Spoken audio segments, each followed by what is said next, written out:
بسم الله الرحمن الرحيم. السلام عليكم ورحمة الله وبركاته. هنكلمكم يا جماعة اليوم عن جنيه مطلوب جدا وبسعر عالي جدا، بس شوفوا معايا الفيديو الآخر عشان تعرفوا قصة الجنيه الجمالين اللي هو مطلوب بسعر عالي جدا. خليكم معايا لآخر الفيديو يا جماعة عشان تعرفوا كل حاجة عن الجنيه. هو أول جنيه عامة يا جماعة طلع كان جنيه اللي هو من الذهب والفضة، من الذهب والفضة الخالصة. كان سنة 1834 صدر مرسوم خليوي باللي هو الجنيه اللي هو الذهب والفضة.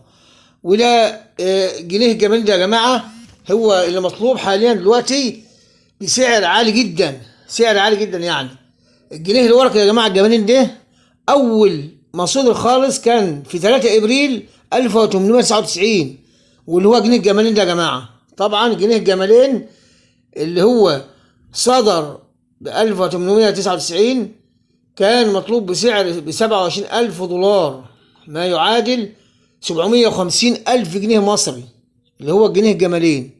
طبعا اللي هو الجنيه الجمالين زي ما حضراتكم شفتوه بيساوي سعر عالي جدا.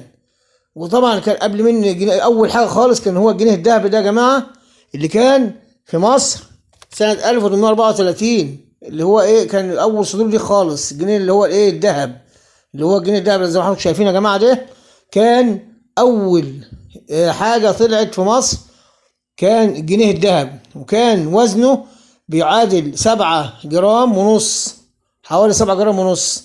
وصدر جنيهات اخرى من الجنيهات اللي هي الورقيه زي حضراتكم شايفين. ده برضو الجنيه ده برضو كان ورقي، وبرضو في جنيه كمان برضو ورقي يا جماعه زي ده برضو، ده كان عليه صوره الخديوي برضو الجنيه ده.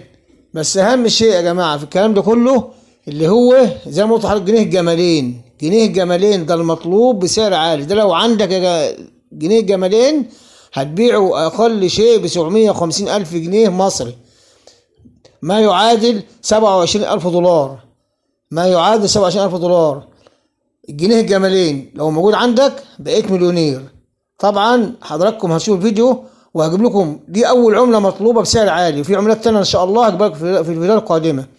والسلام عليكم ورحمه الله وبركاته.